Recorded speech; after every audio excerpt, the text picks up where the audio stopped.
Hello mga kananay. So for today's video ay samahan niyo naman akong magluto ng nagte-trending ngayon na pagkain na patok din pang negosyo, ang chicken pastil.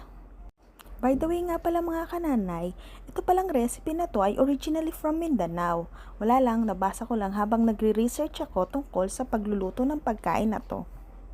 Bumili nga lamang ako ng 1 1/4 chicken breast at pinadebone ko sa palengke at pagkatapos nga ay hinugasan ko na at ang susunod naman natin gagawin ay papakuluan to.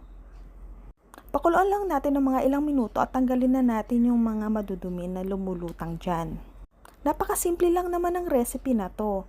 Unang-una, syempre magpapainit ka ng mantika, lagyan mo ng konting butter, bahagya nating tunawin at ilagay na natin yung sibuyas habang nagme-melt tong butter